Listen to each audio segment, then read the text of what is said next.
Good evening and welcome once again to the Variable Y Minute. I'm your host, the Variable Y. Sorry I missed you guys yesterday. Just kind of tired, man. Just kind of tired. What can I say? Being an adult, it tires you the heck out, especially when you have children. Tonight, we're actually going to blend a couple of things together here. A couple of things that were on my mind that I had to bring up. So I figured what better time to do it than here on the Variable Y Show. Why? Because it's my show. I can do whatever I want. So I wanted to start off by saying, man, we're finally going to get to what I know my man Sean and I know my man George, what I know you guys have been wanting to talk about this whole time, and that's some basketball. And of all the things that are surprising, I'm not going to say this next thing is surprising, but I am going to say this is a bit unexpected just because of how fast this happened. But I don't know if you guys are paying attention, but Luka Doncic is a complete and utter baller.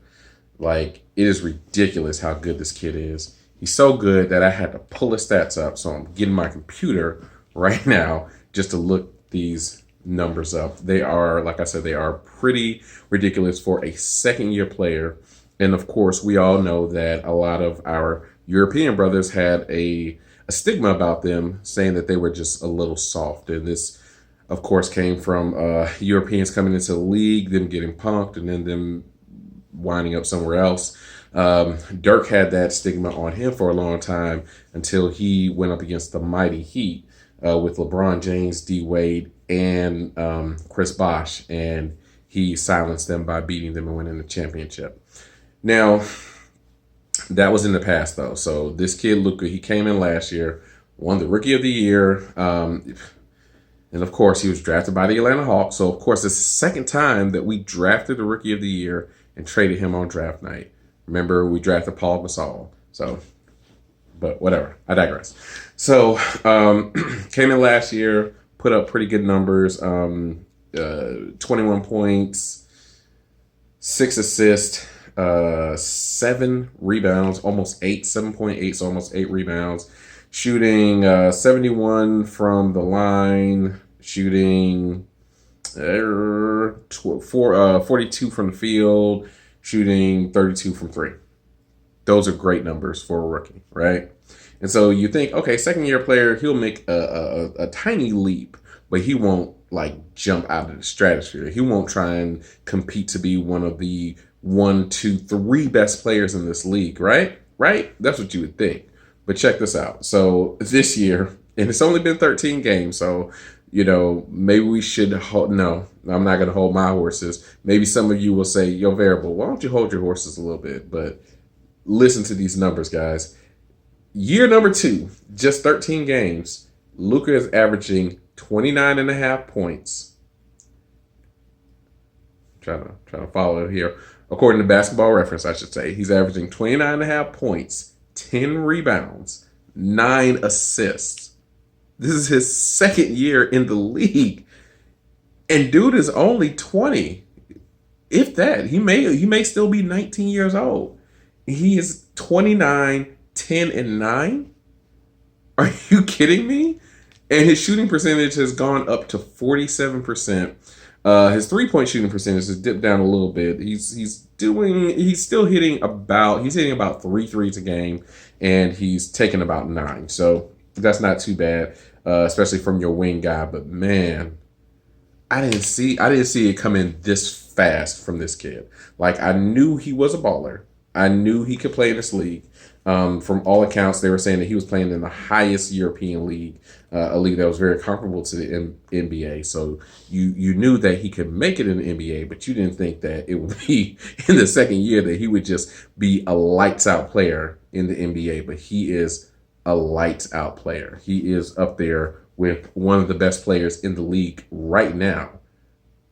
He's one of the best players in the league. So I thought that was very, very interesting. And another interesting thing that I thought of, that I'm trying to pull him up right now because we're going to a different sport here. But another interesting thing I thought of, and I heard people talking after this game on Monday night. After the Monday night game, I heard people talking like, "Oh man, yeah, Philip Rivers. I mean, he's a Hall of Famer, but I mean, he's slowing down a little bit, but he's a Hall of Famer, so he's great and all this stuff, and he's just so he's gonna be so great and da da da, right?" So I wanted to myself take a look and see what exactly everybody's thinking a Hall of Fame career makes. Because granted, he's got some good numbers altogether. He's got some great numbers when you put them all together. He's thrown for 64% completions in his career, thrown for over 57,000 yards, thrown for over 430 touchdowns. All these things are. Wait, I'm sorry. My bad. Excuse me. He's thrown for 389 touchdowns. Excuse me. So all these numbers are great, right? All these numbers are up there in the upper echelon of players.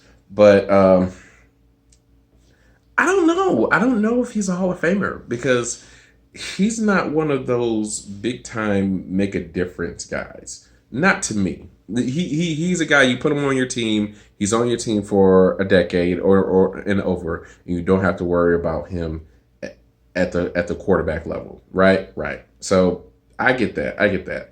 But you're talking about a guy who's been to one conference final, I believe, never been to the Super Bowl, and I don't really know of many career defining moments, right? So let's look at this. He's a 1, 2, 3, 4, 8-time Pro Bowler. Okay. I mean, that's good. That's good. That'll get you somewhere. That will. But he's been in the playoffs 1, 2, 3, 4, 5, 6 times.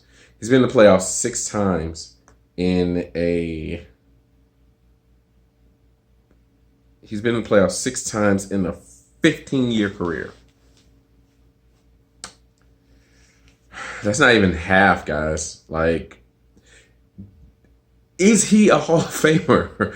That's the question that I want to know. Like, is he a first ballot, no doubt about it, Hall of Famer?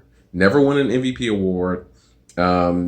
He's never thrown for more than 33 touchdowns.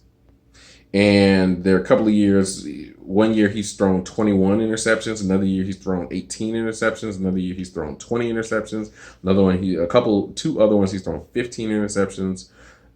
His teams have had records of 14 wins, 11 wins, then dipped down to 8, then 13, and then 9, then 8, then 7, 9, 9, 4, 5, 9, 12, back down to 4 now, and the best he can do is 9 and 7. I'm not saying that he's not. I'm just saying, I don't know, guys. I don't know if Philip Rivers is a surefire first ballot Hall of Famer. I heard everybody saying this, a couple of days ago, trying not to, I guess, put him out to pasture. But I don't know if he is a bona fide, no question about it, no thinking about it, Hall of Famer. You can't tell the story of the NFL without including Philip Rivers. To me, if you say that, that's only tying him in with the guys who are drafted with him, one ahead of him and one behind him, and that's Eli Manning and that's Ben Roethlisberger. What do those 2 guys have in common? Oh yeah, they've won multiple Super Bowls. Philip Rivers can't say that, so I can't say that he's a Hall of Famer. And there it is. So anyway, guys, I thank you guys so much for joining me tonight. Thank you for giving me all your time. This is a little longer than we normally go, but I had a couple of topics on my mind that I really wanted to get out to you guys, and I wanted to see what you guys think. So let me know what you think. And you know what to do. Leave your comments down below on the YouTube channel, The Variable Y Minute. Hit the like, share, and subscribe button. And if you got any comments, positive comments, let me know. I appreciate it. I thank you guys so much.